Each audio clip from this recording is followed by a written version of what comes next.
recordarles que la semana pasada nos hemos preguntado cómo y por qué surge el Nuevo Testamento. Los primeros cristianos no tenían Nuevo Testamento, no tenían la ventaja que nosotros tenemos de un libro compuesto por una cantidad de epístolas y libros pequeños y todo el Nuevo Testamento. Ellos no lo tenían. Se ha formado el Nuevo Testamento en los días de los primeros cristianos. Pero tenían el Antiguo Testamento y especialmente hacían el uso del libro de los Salmos para sus cultos. ¿Ya? Pero cuando en Hechos 2 dice que ellos contaban con algo especial, no menciona el Antiguo Testamento. Dice, perseveraban en la doctrina de los apóstoles. No dice que contaban como un instrumento de importancia o principal la escritura del Antiguo Testamento. Ahora, claro, la doctrina de los apóstoles está en gran parte basada en lo escrito en el Antiguo Testamento. Pero ellos hacían uso o perseveraban de la doctrina de los apóstoles. Eso está en Hechos capítulo 2, versículo 42. En la comunión unos con otros, el partimiento del pan y las oraciones. Esos eran sus instrumentos para la vida de la comunidad cristiana. Muy bien. Ahora, ¿para qué fue dado el libro de los Hechos? O sea, el libro de los Hechos es el segundo tomo del Evangelio de Lucas, ¿no es cierto? Lucas es el autor, el escritor de ambos libros. Primero Lucas, después Hechos de los Apóstoles. Lo que hicieron Mateo, Marcos y Juan fue solamente darnos cada uno su evangelio. Solamente como datos que nos ayuden a entender todo este asunto. Ya vean. Dicen los expertos que Mateo escribió su evangelio cuando estaba en Antioquía de Siria. ¿Para qué escribió entonces el evangelio según San Mateo? Para la comunidad cristiana que tenía un gran caudal de judíos que tenían contacto con los judíos no cristianos que se habían establecido en Antioquía. ¿Por qué se establecieron en Antioquía? Porque fueron desplazados desde Jerusalén por la persecución, no de los romanos, sino de los judíos de Jerusalén. O sea, en Hechos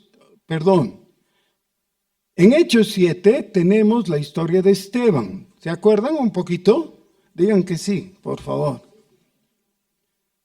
En Hechos 7 tenemos la historia de Esteban, cómo predica, lo persiguen y lo matan. Es el primer mártir cristiano. Es importante porque es como un hito, a partir del cual se produce un fenómeno estable. En todo el mundo conocido, es decir, el mundo romano, los judíos se convierten en perseguidores de los cristianos.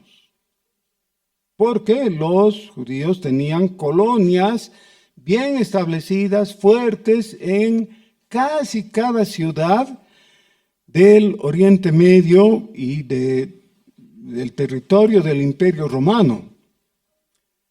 Así que los judíos les hicieron la vida muy difícil a los primeros cristianos, que también eran judíos, porque los veían como desertores, como apóstatas. Así que esa era la situación. Y para explicar esto, Entonces, Mateo escribe su evangelio en Antioquía de Siria para la comunidad que mayormente era judía, pero que había aceptado a gentiles también. Y es una explicación maravillosa de cómo se produce eso. Mateo comienza con la genealogía de Jesús, algo muy judío.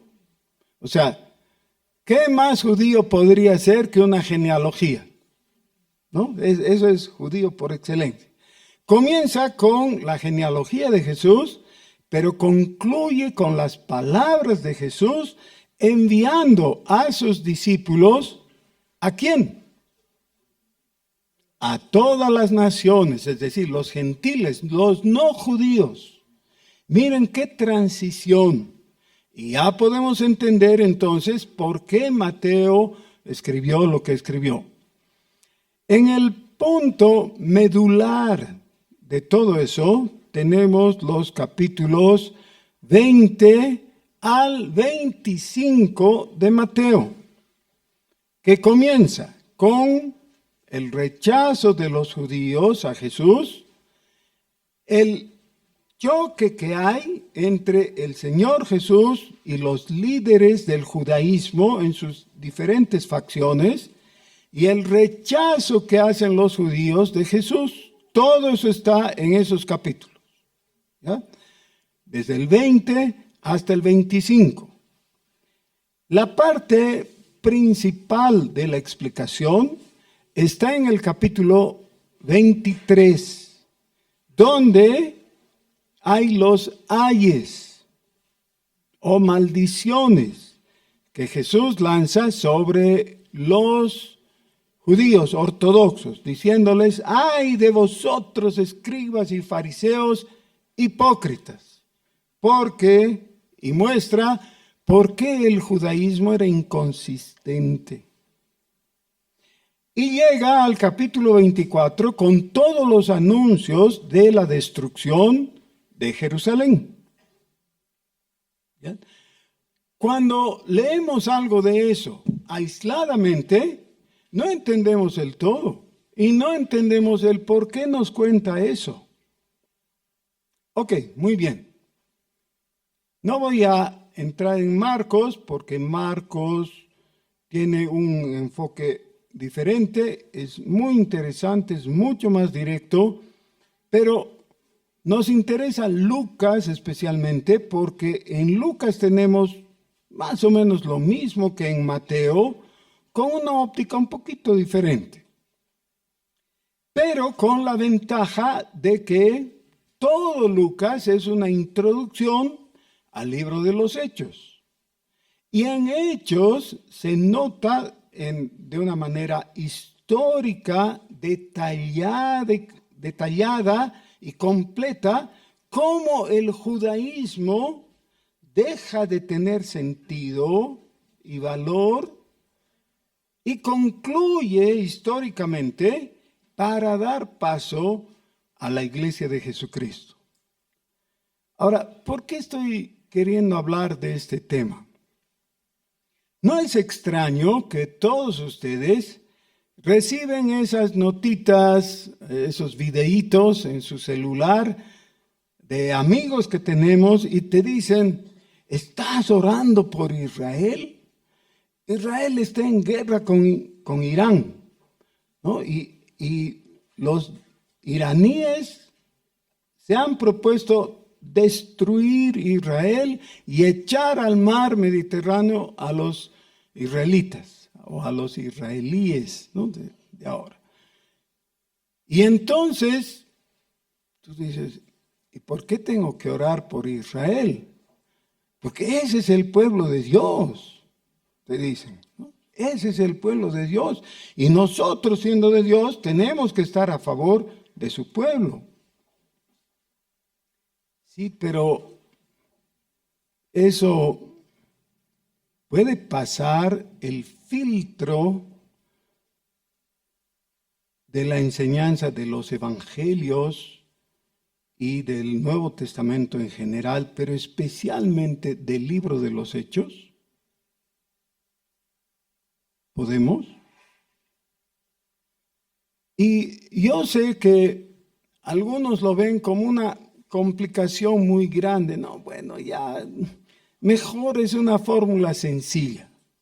Cuando tenemos una fórmula sencilla, entonces pensamos, ya, esa es la respuesta, no me quiero complicar, no quiero entrar en análisis y todo. Bueno, pero ¿saben qué? Por eso se escribió el Nuevo Testamento, para que nos ayude en nuestro análisis y tengamos una óptica correcta, bíblica. Entonces, recordemos. Los 4 evangelios concluyen con la muerte y resurrección del Señor Jesús. Y esa es la enseñanza fundamental del cristianismo. Ya eso está afirmado por todo el Nuevo Testamento. Si tú quieres entender la doctrina del cristianismo, tienes que entender esto, que el Mesías, enviado por Dios, el prometido, el Salvador prometido por Dios, llegó a este mundo y fue rechazado. Eso está dicho 7 veces en el Evangelio según San Juan. La afirmación, el verbo fue rechazado.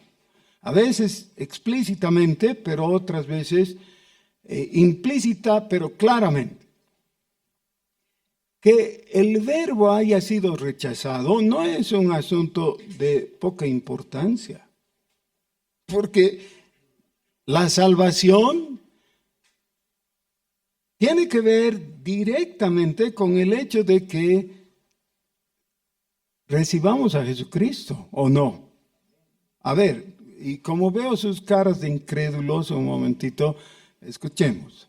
Juan, capítulo 1, versículo 11. Dice, a lo suyo vino y los suyos no le recibieron. Versículo 12. Mas a todos los que le recibieron, a los que creen en su nombre, les dio potestad de ser hechos hijos de Dios. Así que la salvación depende de eso. La salvación depende de que recibas a Jesús como Señor y Salvador, que confieses su nombre, que creas en tu corazón, Romanos capítulo 10, ¿no? Que creas en tu corazón y confieses con tu boca que Jesús es el Señor, que Dios le levantó de entre los muertos. O sea, esa es la doctrina central. Así concluyen los 4 evangelios, contándonos cómo Jesús murió, es decir, dio su vida por nosotros, cómo resucitó, y no tenemos que tomarlo de una manera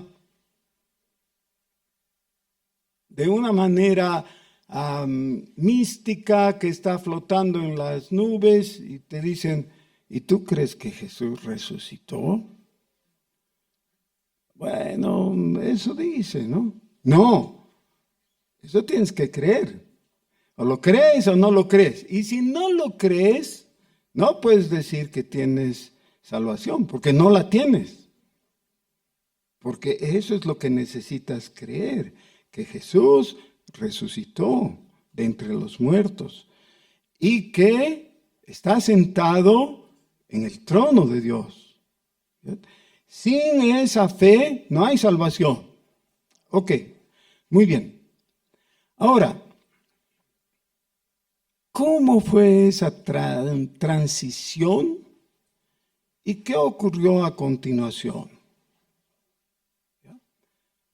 El libro de los Hechos tiene la virtud de darnos la información tan vital en este aspecto. Nos cuenta cómo Jesús, ya resucitado, en un estado diferente al que originalmente estuvo, encarnado, ¿no? Con un hombre lleno de limitaciones, igual que nosotros y todo. Ya estaba resucitado y tenía unas características supranaturales. Por favor, no implica antinaturales. Él seguía siendo Jesús, pero sus habilidades, sus capacidades eran supranaturales. Pudo entrar al aposento alto donde estaban los discípulos sin tocar la puerta, sin abrir la puerta. Apareció junto a ellos. Y luego, cuando ellos quisieron continuar, él desapareció. Eso es supranatural. ¿Ya? Bueno, Jesús, estando con los discípulos, pudo dialogar, y la gran ayuda de Hechos para nosotros es que nos cuenta cuál fue ese diálogo, qué les dijo. Los discípulos querían saber mucho, porque esa es siempre la inquietud, la curiosidad de la gente, ¿no? Le dijeron, ¿vas a restaurar el reino a Israel en estos días, ahora? Y el Señor les dijo, es que hay cosas de las que ustedes no tienen que ocuparse, no tienen para qué saber. No les es dado a ustedes saber eso. Lo que sí les es dado es testificar de mí. Ese es el asunto. Cuando en nuestros días hay predicadores que van haciendo anuncios como yo he recibido en una información especial el dato del día del regreso de Jesús y va a ser tal día y tal y tal. No, un ratito. El mismo Señor Jesús dijo, del día y la hora nadie sabe, ni el Hijo del Hombre. En ese momento Jesús tenía esa limitación, no sabía. Y no quería saber tampoco, porque eso hubiera implicado falta de fe. Dios lo anunció, Dios lo va a cumplir, a mí me toca creer. Ya listo. Entonces, no les es dado a ustedes saber, pero sí les es dado testificar de mí. Me seréis testigos. ¿Dónde? En Jerusalén. En todo Judea, es decir, la región de Jerusalén. En Samaria, un paso fuera de Judea. Y hasta lo último de la tierra. Y así se cumplió. Históricamente, eso es lo que ocurrió. Los primeros cristianos fueron testigos. El evangelio se predicó inicialmente en Jerusalén. ¿Ya? Eso es vital porque es el cumplimiento histórico de lo que Jesús dijo, anunció. Ahora, por favor, no abran sus Biblias, por un momentito. ¿Ya? Rara vez digo eso, pero ahora sí, no usen sus Biblias. Autoexamínense. Ustedes saben qué se dijo en el primer sermón cristiano. A ver, vamos a hacerlo un poco más fácil. ¿Quién predicó el primer sermón cristiano? Pedro, el primer papa. Pedro, muy bien. ¿Y de qué habló?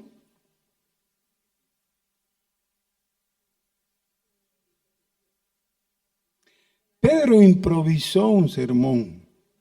Era como yo, improvisador.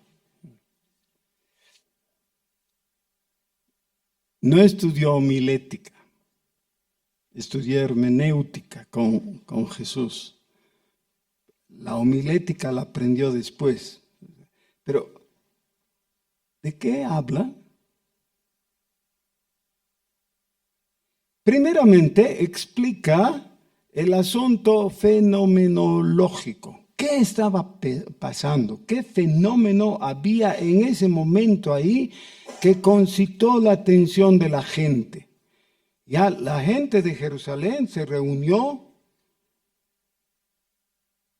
para ver lo que estaba pasando. Y lo que estaba pasando era algo magnífico. El Espíritu Santo había descendido sobre la comunidad cristiana y les había dado ciertas características que asombraban a los judíos. Los judíos, saben ustedes, son alboroteros, ¿no? Y en esa época peor. Y todos ellos estaban asombrados. Algunos llegaron a una conclusión errónea. Dijeron, están haciendo bulla porque están borrachos. Pero no estaban borrachos. Solo había un alboroto porque eso no podía darse en quietud. Y les muestra que era el cumplimiento de algunas profecías del Antiguo Testamento, especialmente de Joel. Bueno, pero eso explica el fenómeno momentáneo que ocurrió en Pentecostés. Ok, pero no es lo central.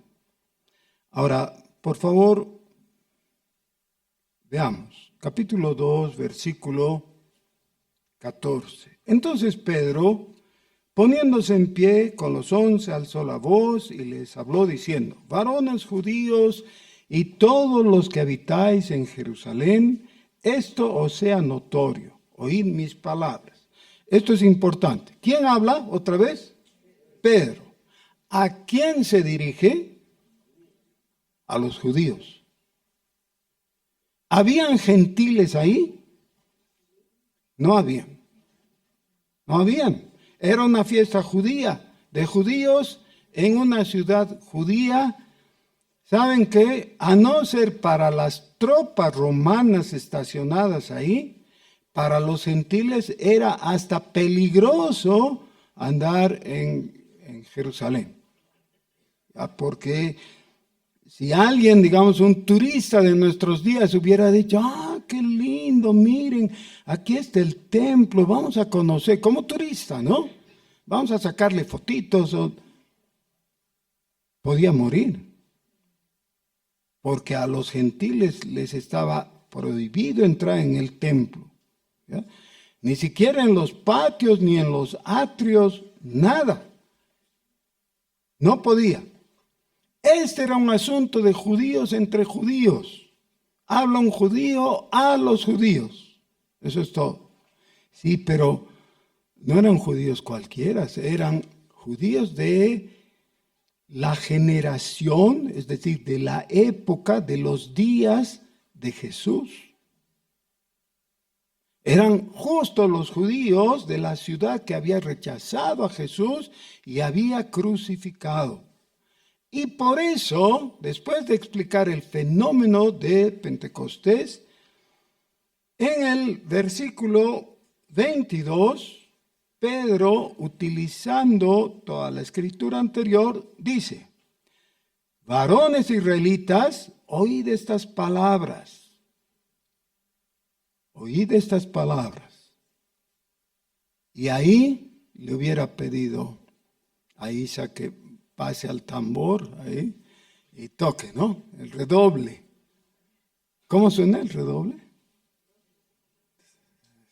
Sí. Para crear suspenso, ¿no? Pedro está hablando. El primer sermón de la historia, el primer sermón cristiano. Hace el apelativo. Dice, varones judíos, oíd. El tambor.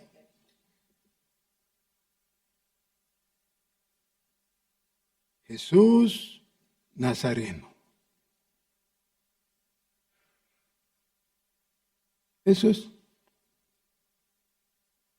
Ahí podría haberse ido. Ya dijo lo que tenía que decir.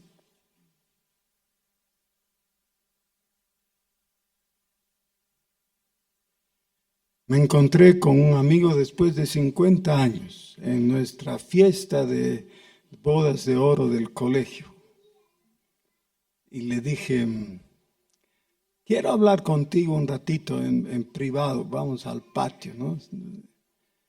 Y bueno, él siguió. ¿Qué quieres hablarme? Quiero hablarte de Jesucristo.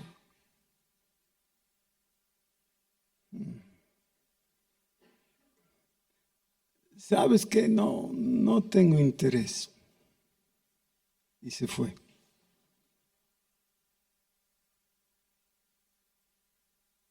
Porque una vez que has pronunciado Jesús es el Cristo, cuando has dicho Jesucristo,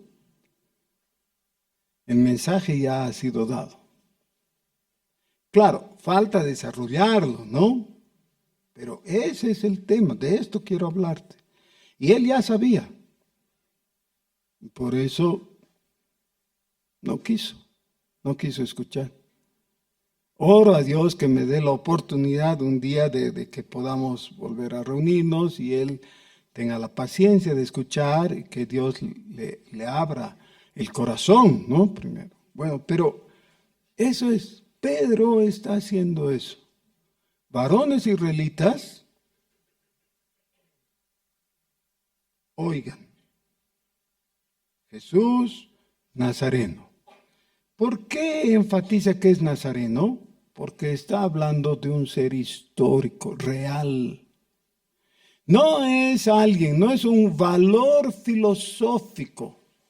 Como por ejemplo los budistas hablan de el Buda. Y normalmente se refieren a una persona, pero eso se puede aplicar a otros también. ¿Ya? El Buda fulano, que es otro, ¿no? Del principal, y es válido.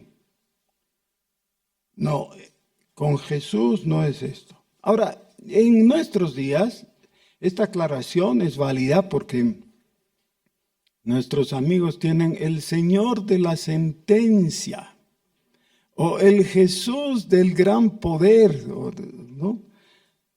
¿Y cuál de ellos es más poderoso?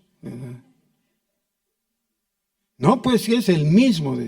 Bueno, pero entonces, ¿qué es lo que es diferente? ¿Por qué ustedes mismos le ponen un nombre diferente? Le preguntas, ¿no? Ya, entonces, lo que estoy enfatizando, el ser histórico, personal, real, que hasta se lo puede colocar en un lugar específico, de Nazaret.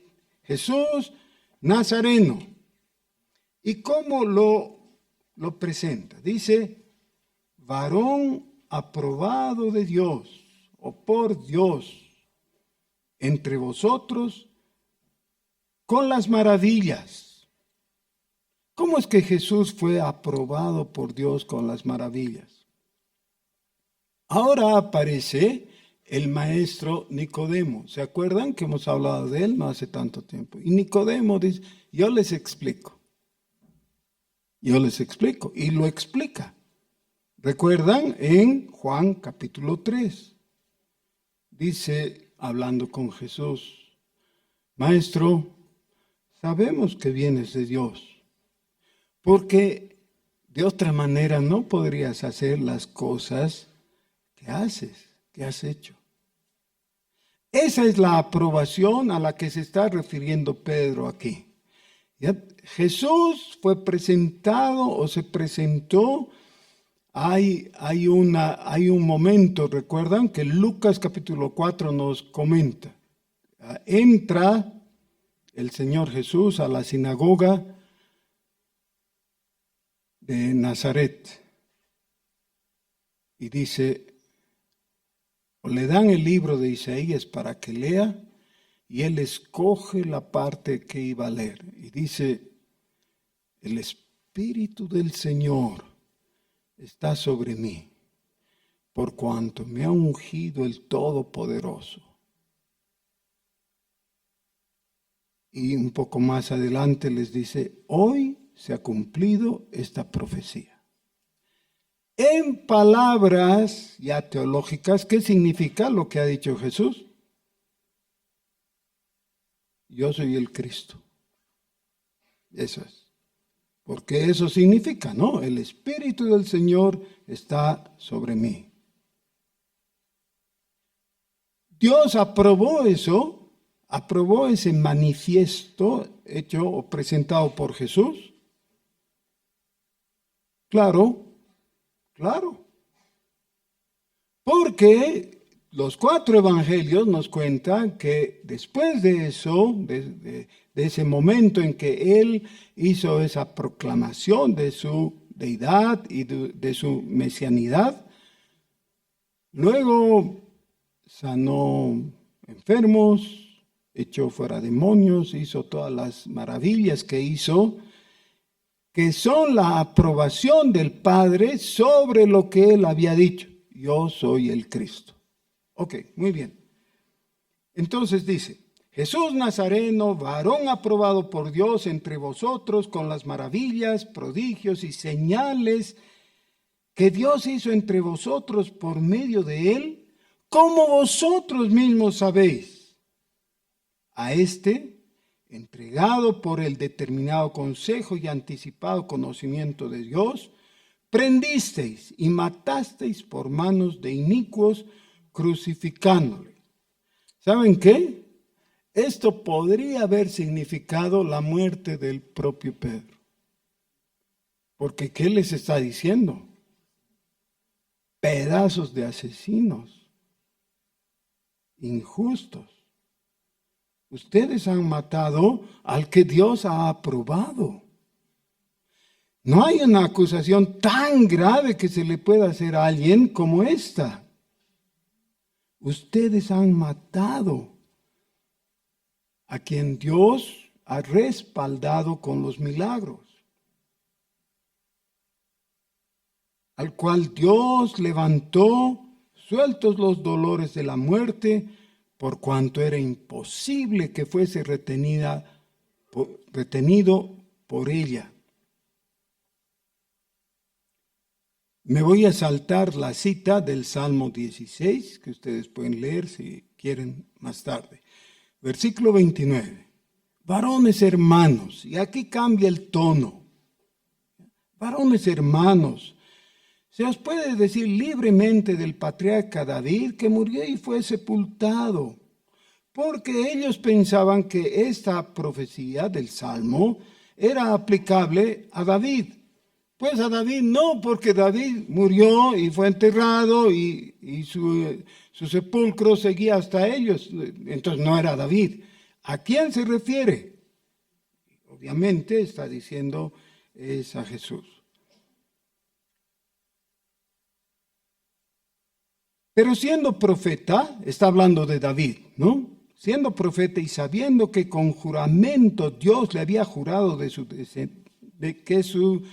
descendencia en cuanto a la carne, levantaría al Cristo para que se sentase en su trono. Viéndolo antes, habló de la resurrección de Cristo, que su alma no fue dejada en el Hades, ni su carne vio corrupción. A este Jesús resucitó Dios, de lo cual todos nosotros somos testigos. Y con esto está cumpliendo el anuncio que Jesús hizo en el capítulo 1. No les voy a avisar todo lo que va a venir a continuación. No pretendan saber. Eso lo sabe el Padre y nadie más. Ustedes no necesitan saber las cosas del porvenir. ¿Qué necesitan saber? ¿Quién soy yo? Y necesitan testificar que yo soy el Cristo. ¿Qué está haciendo Pedro ahora? Está diciendo eso. A este Jesús resucitó Dios, de lo cual todos nosotros somos testigos. Así que, exaltado por la diestra de Dios y habiendo recibido del Padre la promesa del Espíritu Santo, ha derramado esto que vosotros veis y oís. Entonces vuelve al fenómeno de Pentecostés. Voy a saltar otra vez al versículo 36. Sepa pues, ciertísimamente, toda la casa de Israel. Por favor, hermanos, permítanme ser un poco machacón. ¿Quién está hablando? Pedro. ¿A quién le está hablando? A los judíos. Les llama varones israelitas. Y para que no se olviden y para que nadie se confunda, Aquí en el versículo 36, otra vez les dice, sepa pues ciertísimamente toda la casa de Israel, no es para todos, es para la casa de Israel, que a este Jesús, a quien vosotros, ¿qué es vosotros? Ustedes. ¿Quiénes son esos ustedes? Los judíos. A este Jesús, a quien vosotros crucificasteis, Dios le ha hecho Señor y Cristo. Hermanos, a veces tomamos muy livianamente algunos de los relatos de los evangelios. Pilato dice 3 veces que no quería crucificar a Jesús. A veces se explica, es que por envidia le habían entregado. Él se daba cuenta que era injusto. No le importaba la justicia o no, le importaba no involucrarse en algo que después podían acusarle. Entonces él no quería. Y les dice, ¿quieren que cumplamos la tradición de que en estos días liberamos a un reo para que quede libre, así como un regalo del imperio al pueblo judío?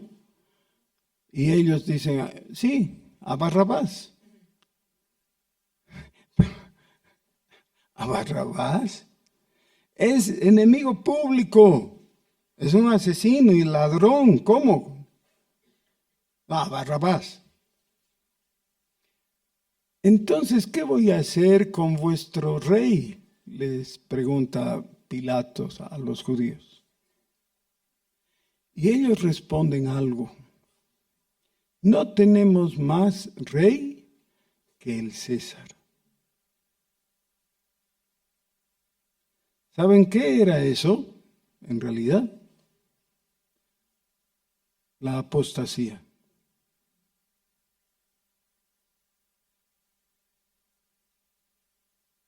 ¿Qué están haciendo? Miren, el sentido de la fe de Israel tenía que ver con el rey que iba a volver. Y ellos creían que un descendiente de David iba a venir. Pero en este momento ellos dicen, no, ya hemos escogido. Nuestro rey es el César. El César era su opresor. Era un romano, era un gentil. ¿Cómo podían ellos decir que era su rey?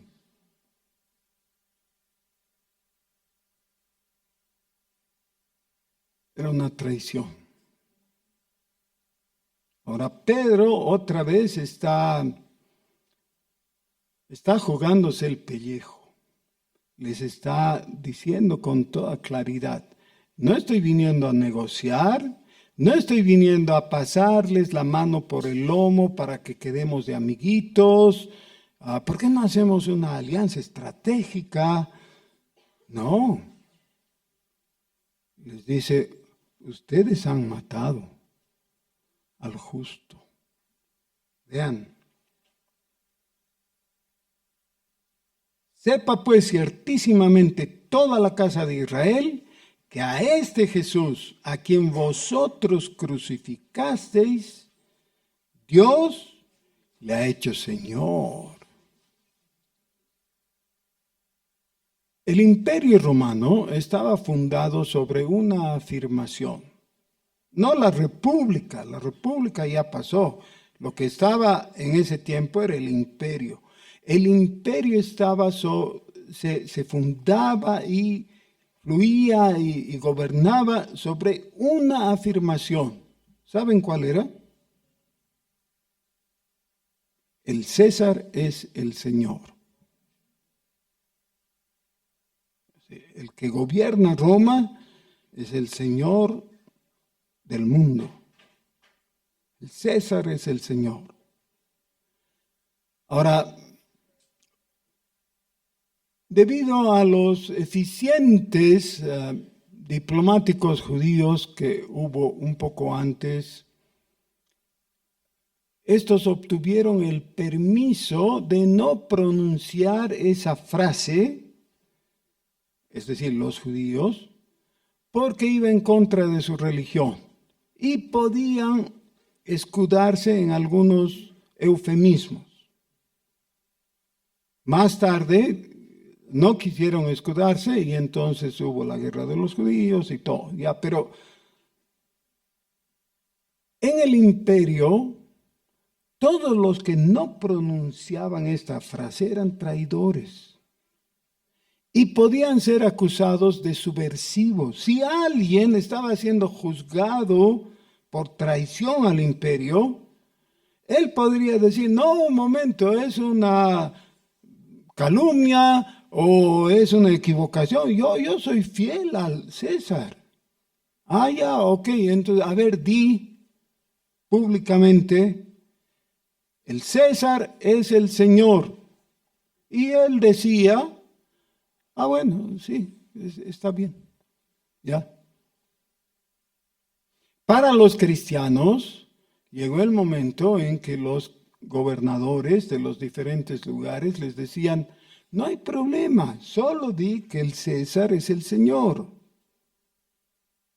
Y si los cristianos hubieran dicho eso, se hubieran librado y no hubieran muerto en las arenas de los circos y todo eso. Podían haberse igualado. Los romanos realmente tenían una política de tolerancia religiosa. Si tú creías en Odín, estaba bien. Y si tú creías en la Pachamama, ya está bien, no hay problema. Pero lo que no era negociable era que cada ciudadano del imperio tenía que proclamar que el César era el Señor. Sobre esa base todo lo demás era aceptable. Y entonces estaban los antipáticos cristianos que no querían. Y le dije, solo di, el César es el Señor. Y los cristianos fieles decían, Jesucristo es el Señor. Eso es. ¿Sabes qué? Tú también necesitas decirlo. Jesús es mi Señor. Él es el Rey. Dios le ha establecido como Señor y Cristo. ¿Qué significa Cristo?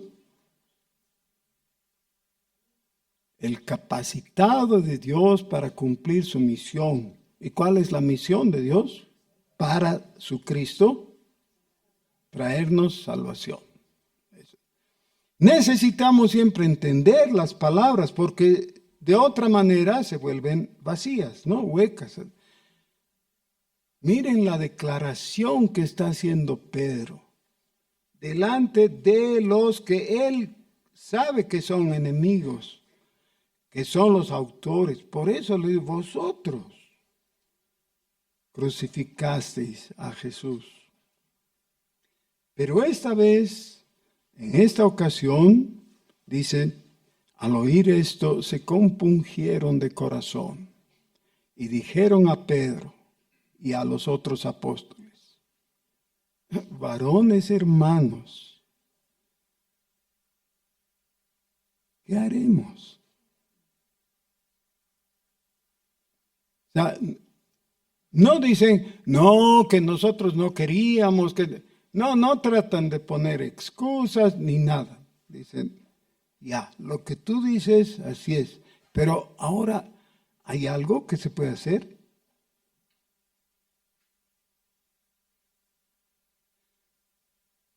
Miren, necesitamos conocer muy bien la respuesta de Pedro, porque es la respuesta que vamos a tener que dar cuando hablemos testificando de Cristo. Esta es la respuesta, versículo 38. Pedro les dijo, arrepentíos Metanoia es arrepentimiento, ¿no?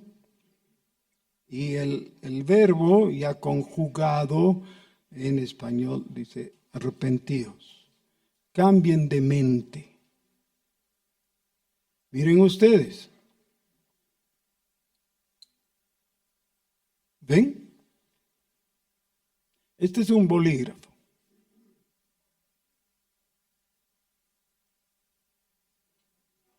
¿Qué es? No, es un bolígrafo. ¿Qué? ¿Qué necesito hacer? Cambiar de opinión. Mi mamá sufrió desde bastante joven, es decir, cuando empezó a ser vieja, sufrió de lagunas mentales y cambiaba las palabras, ¿no? Era directora en una escuela y decía, ¿qué hora es en la campana? Toquen el reloj, decía, ¿no? Al revés. ¿Ya? Y ella misma se reía, no se hacía problema. Tomaba una pastillita que se llamaba hidergina y con eso andaba bien. Salvo cuando se olvidaba tomar su pastillita, entonces empezaba a cambiar las cosas, ¿no? Este es un bolígrafo. ¿Qué me dices, Dieguito? Sí, son los lentes. Ah, ya, ¿qué tengo que hacer? Cambiar de opinión, arrepentirme. Solo que en términos, no ya en términos físicos, ¿no? Sino morales. Ellos creyeron estar dando un servicio a Dios. No los líderes religiosos, no el sumo sacerdote y todo. Ellos tenían bien claras las cosas. ¿Ya? Mataron a Jesús porque querían matarle. Pero el pueblo fue arrastrado en eso. Y entonces les dice, arrepiéntanse. ¿Ustedes creían que Jesús era un malhechor y por eso lo hicieron crucificar? Pues ahora dense cuenta, no era un malhechor, era más bien el único justo, el único hombre bueno que realmente merecía ese título, ese calificativo. Jesús. Cambien de mente. Miren, hermanos queridos, tal vez algunos de ustedes ya tienen muchos años de ser creyentes y tal vez esto les resulte ya pan comido. Pero hay algunos que son nuevos en la fe, están empezando a caminar o van a empezar a caminar con Jesús. Bueno, la primera cosa es cambiar de mente. ¿Ya? Necesitan adaptar su mente a la realidad.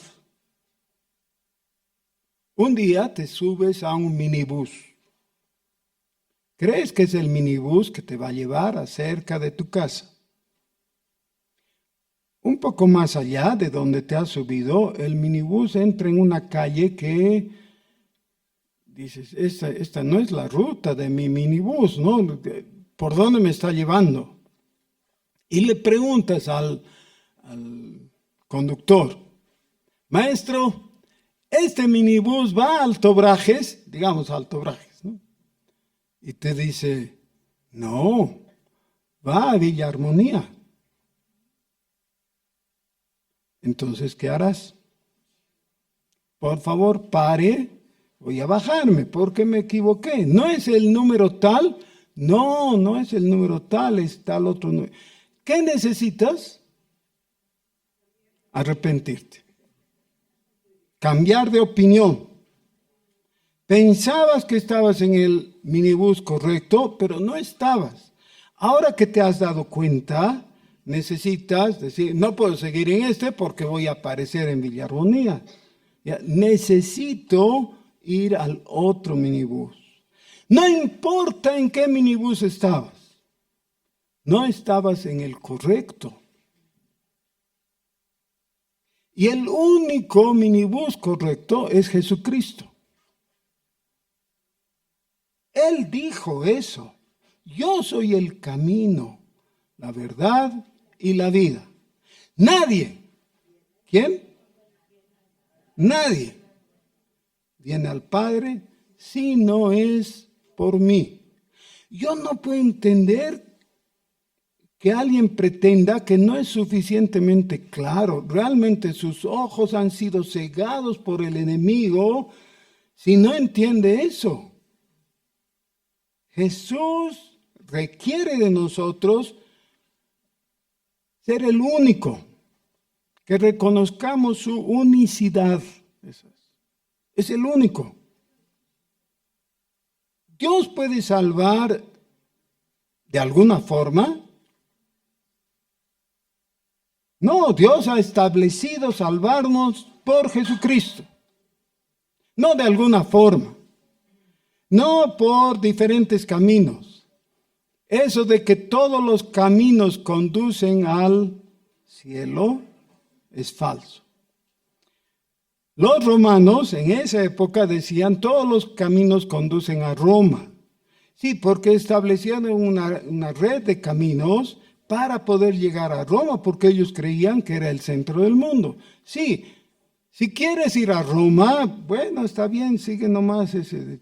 Pero si quieres llegar a la salvación, a la vida, como lo presenta el mismo Señor Jesús, necesitas a Jesucristo, no otro.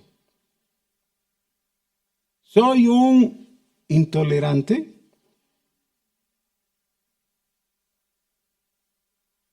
Y si me califican de intolerante, no me importa. La verdad necesita ser establecida y aclarada y afirmada y no negociada. Solo en Jesucristo hay salvación. Eso es lo que está diciendo. Fíjense, dice, arrepiéntanse en el nombre de Jesucristo y van a recibir de hecho un beneficio. ¿Qué beneficio? El perdón de los pecados.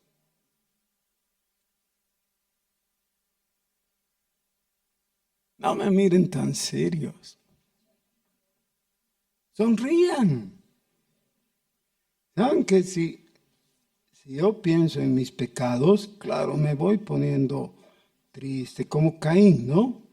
Que demudó su rostro, estaba en amargura, en enojo, sí, porque estaba con culpa y con el deseo de cometer otro pecado.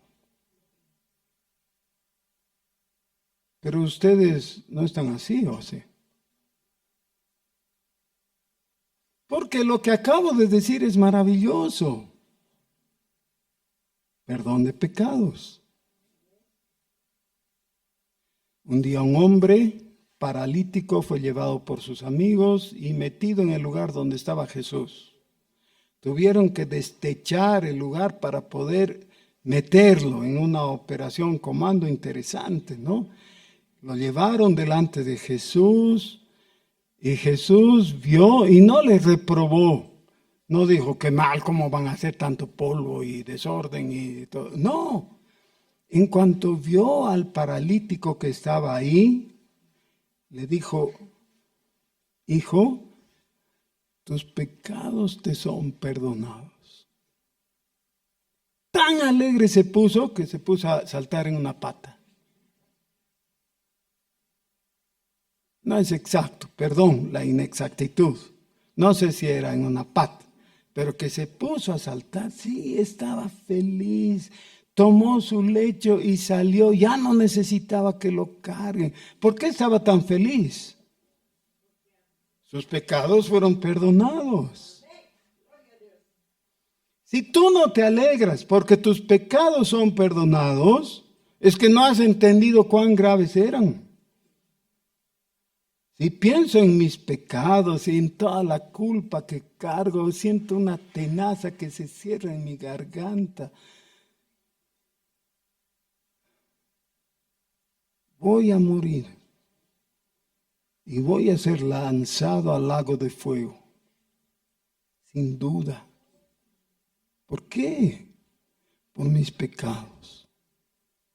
Así que si Jesús, que nunca miente, me dice, tus pecados están perdonados, ¿me consigan una pata, por favor? La voy a saltar. ¡Qué alegría! ¡Qué alegría! Dice, para perdón de los pecados y recibiréis el don del Espíritu Santo. Porque para vosotros es la promesa. ¿A quién le estaba hablando? A los judíos. ¿Y ustedes gentiles? Nada que ver. No, aquí no están considerados. Felizmente el libro de los Hechos no termina aquí. Continúa. Y necesitamos ver cómo hay esa transición. ¿Ya? Pero lo que quería mostrarles inicialmente, no necesitamos identificarnos con los israelíes y pensar que tenemos que ser sus aliados y que ellos tienen la razón de hecho, aunque sean culpables. No. Dios es justo y no hace acepción de personas. Y cuando alguien hace mal, dice, el juicio comienza por casa. Así que Dios no va a decir bueno a lo que es malo. Necesitamos ver con amplitud de mente y con limpia conciencia. Pero volviendo a lo importante.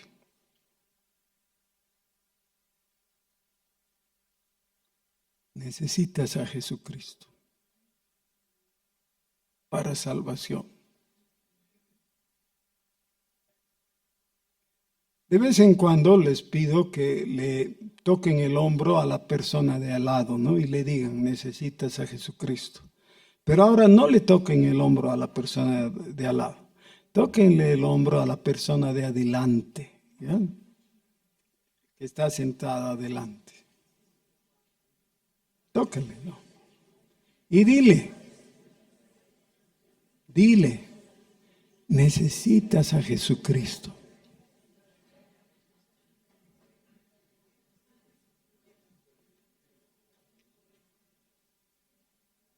Les puedo dar 12 razones por las que puedes argumentar y decirle necesitas a Jesucristo. 12, pero ya no tenemos tiempo.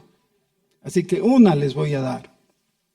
Necesitas a Jesucristo. ¿Por qué? Porque solo en Él hay salvación. El que tiene al Hijo, tiene la vida. El que no tiene al Hijo, no tiene la vida. Y no hay carne fría. ¿Es lo uno o es lo otro? ¿Tienes al Hijo? ¡Qué bien! Tienes la vida. ¿No tienes al Hijo? Te vas a ir al lago de fuego, sin duda. ¿Oramos?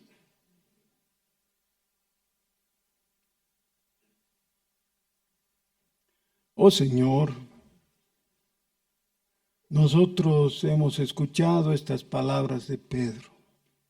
En ese momento estaba hablando a los judíos, pero sabemos que el mensaje que presenta Jesucristo es un mensaje para mí. Porque cuando he escuchado esta palabra he visto tus ojos por fe. Y he sabido que me estabas hablando a mí.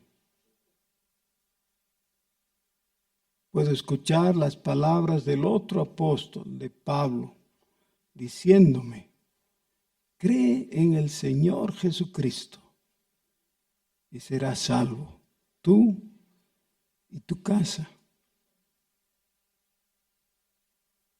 Y yo te creo, Señor, Porque no son los hombres los que le dan valor a tu palabra, son solo transmisores. Es tu espíritu el que me convence de la verdad. Gracias por Jesús. Gracias por Jesús. Gracias, oh Dios, porque tú dices que Jesús es varón aprobado. Y al haber aprobado a Jesús, tú en Él nos apruebas a nosotros. Gloria a tu nombre. Bendito sea el Señor. En ti nos regocijamos. Bendito sea el nombre de Jesús. Amén.